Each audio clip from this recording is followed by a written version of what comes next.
Tu soulignais le truc de l'école. Oui, Mhm. il y a ça, le système éducatif, surtout que le système éducatif n'a pas changé depuis son existence. Je ne sais pas si on a changé les modalités. Mais si je dois prendre un exemple, si je parle du cas de l'alcool, tu Mhm. consommes l'alcool, non? Tu t'en vas au supermarché acheter des fois une bouteille, on s'assoit, on partage la bouteille ensemble et on passe un bon moment. Mais si on te dépose une bouteille de vin et que je te dis que tu as 30 secondes pour terminer la bouteille là, Ah, ça devient un problème. tu me prends plus plaisir à boire la bouteille. La même bouteille que tu te lèverais toi-même pour aller acheter et prendre du plaisir à boire. À partir du moment où on te dit que tu as 30 secondes pour boire la bouteille, tu as plus envie de boire la bouteille là. C'est un peu le même principe que l'école. À l'école, on te dit, tu as 9 mois pour apprendre une quantité de choses et on va te poser les questions sur ça. Sans toutefois t'expliquer les raisons pour lesquelles tu apprends, les bienfaits qui puissent être dans l'apprentissage. Parce qu'après, à la base, apprendre, c'est quelque chose de positif. On est tous les jours dans l'envie d'apprendre, que ce soit dans la façon de s'habiller, dans la façon de s'exprimer, dans la façon de préparer. On aime tout le temps apprendre. Mais à l'école, on perd un peu cette notion-là d'apprentissage. On se concentre plus sur l'enseignement. On va t'enseigner une quantité de choses. Et derrière ça, tu auras un nombre de temps précis pour maîtriser la table de Pythagore, pour maîtriser le théorème de Thalès. Et ça fait en sorte que ça enlève le principe de collaboration. Toi, tout à l'heure, tu me montrais comment développer un truc ici, là, sur les vidéos.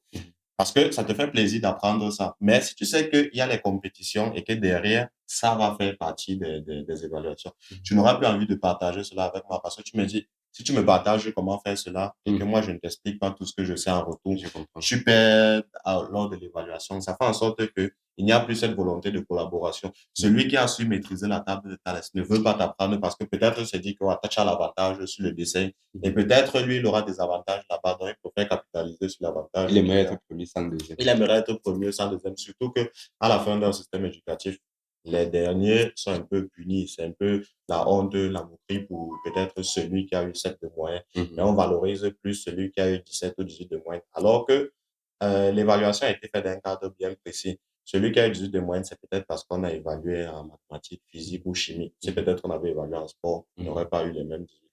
Si peut-être on avait évalué en chant ou Mhm. on avait évalué en dessin, il n'aurait pas eu les mêmes 18. Donc, réduire les personnes à leur capacité intellectuelle, ça ne favorise pas la collaboration, Et selon moi. moi, je pense que ça devrait normalement être le motif pour que les gens puissent collaborer. Parce qu'on a déjà on a scindé le système éducatif, parfois en plusieurs filières. Tu vas voir les gens, ils vont te dire, je suis littéraire, je suis scientifique, je suis technicien. Or, toi-même, tu connais tes propres limites. Ça veut dire, parfois, le technicien, il sait que mes matières de base, c'est plutôt telle matière. Donc, Mhm. les gens devraient plutôt chercher à se réunir pour se compléter. Parce que je pense que si nous deux, on veut fabriquer peut-être un outil ici, on aura peut-être besoin de quelqu'un qui maîtrise beaucoup l'anglais pour pouvoir faire pousser les recherches un peu plus loin. On aura besoin d'un physicien, on aura besoin d'un chimiste, on aura besoin de tout ça. Et quand tu regardes même les scientifiques, tu regardes, ils avaient toutes les compétences presque partout. Tu vas Mhm. voir un scientifique, il était en même temps philosophe, il était en même temps physicien, il avait été en même temps Écrivain. mathématicien. Donc, quand nous, on connaît déjà nos limites, on a toujours besoin d'être ensemble pour pouvoir pousser.